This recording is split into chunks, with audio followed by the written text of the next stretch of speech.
Dan, stay with us. There's more to talk about. Well, Israeli Defense Minister Israel Katz has said that nearly 900,000 Palestinians have been displaced in Gaza City since the IDF launched its offensive. He cited the occupation of Gaza, collapse of multi-story buildings, and intensity of military operations as the main reason for mass evacuations to the south. Let's in fact listen in to what the Defense Minister of Israel had to say. ההחלטה לכבוש את עזה, הקרסת רבי הקומות ועוצמת התמרון של צה"ל בעיר עזה, אותו מובילים חיילינו הגיבורים, הביאו לפינוי של כ-900,000 מתושבי עזה דרומה וללחץ אדיר על החמאס והמדינות שתומכות בו.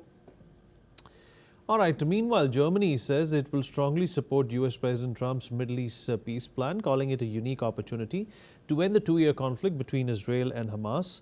Foreign Minister Johann Wadepul will visit Qatar and Kuwait to discuss the immediate release of hostages, including German nationals, and to offer humanitarian aid and support for the stabilization and reconstruction of Gaza. Meanwhile, Pope Leo also called for a permanent ceasefire, the release of hostages, and a just and lasting peace, while expressing concern over rising anti-Semitic hate and the earthquake victims in the Philippines.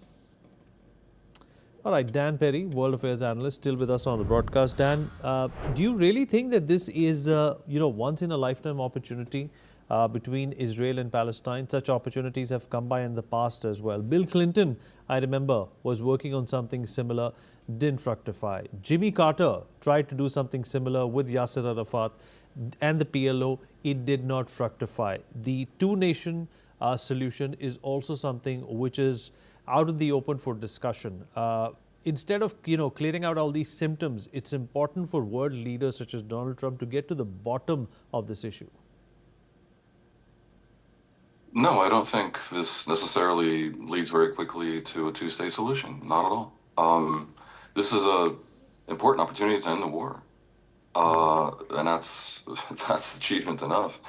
It's certainly positive if Hamas is removed as an armed militia undermining the sovereignty of a potential Palestine.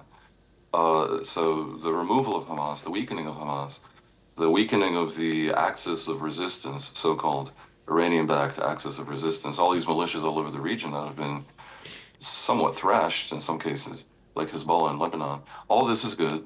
But when you look at the talk of a two-state solution, the basic reality that the Palestinian minimal demand doesn't reach the maximal Israeli give, it remains. I have difficulty seeing how the Palestinians are awarded half of the city of Jerusalem, which they claim, and it may seem like a reasonable claim, except these are countries that will need to have a border because there will be a lot of distrust for many decades. I can have a border in the middle of the city. There are many details that make it seem extremely, extremely unlikely. On the other hand, there's also an imperative for Israel itself. In Israel, there is opposition to a full pullout from the West Bank, let's say, because the West Bank is highly strategic territory that surrounds Jerusalem on three sides, and from which you can see the high-rise towers of Tel Aviv.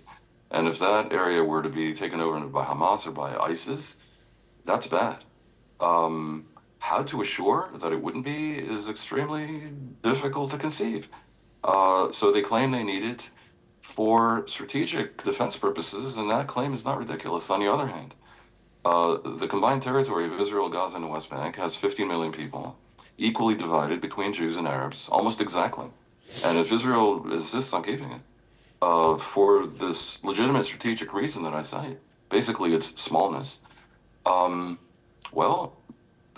keeping the Palestinians disenfranchised is not a long-term solution, and the day is not far away when the Palestinians will demand, with world support, that Israel annex these areas formally and give them citizenship so they can vote in Israeli elections.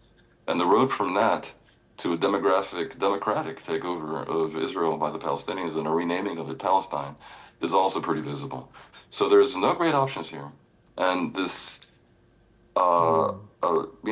notion that it's just obvious that it should be a two-state solution and surely they can agree on terms and anything else is crazy, is something I'd like to see happen for sure, because both sides deserve their aspirations and to live in peace and prosperity, of course. But it's also extremely naive very, very, very naive. And the idea that there must be a Palestinian state also is somewhat counterfactual to history. Plenty of groups in the world that have more of a claim to nationhood don't have a state. The Kurds don't have a state. The Basques and Catalans don't have a state. All kinds of groups all over the Middle East don't have a state. The Palestinians didn't know they were a people until about 1960. You'll find no reference to it in history. So is there some other way to disentangle the Jews from the Arabs in the Holy Land without endangering Israel, but without oppressing the Palestinian Arabs is yet to be seen. I favor the two-state solution myself, but I'm not starry-eyed about its prospects, nor about the degree to which it will be difficult to agree on the details. And the details in this case are where the devil lies. They're not nuanced, they're critical. Then stay with us. In fact, Palestinians mourned and laid their loved ones to rest in Khan Yunis on Sunday after an Israeli strike a day earlier. Medics at Nasser Hospital have confirmed this. Israeli planes and tanks continued to pound areas across Gaza overnight and Sunday, destroying several residential buildings. Witnesses reported, as Palestinians hoped, a U.S. peace plan would ease their suffering. Israel escalated its offensive ahead of talks in Egypt with Hamas, Israel, and the US and Qatar to discuss implementing efforts to halt the conflict. Israel began attacking Gaza after the October 7, 2023 Hamas attack on Israel that killed 1,200 mostly civilians and took 251 people hostage. Gaza health authorities say that Israel's campaign has killed over 67,000 people, mostly civilians. Let's listen into some of the reactions that have come in. أن تقف هذه الأمور كلها وتقف هذه الأمور بالنسبة للشعب والشعب تعب والشعب قرف والشعب مش قادر يواصل لوين إلا غير إنه بفقد في أولاده يوم عن يوم وإصابات وجرحى وأنتم شايفين كل الأمور. كفاكوا عن غزة وكفاكوا عن الناس وكفاكوا عن البشر. كفاكوا الجرائم التي نواجهها يوما على يوم.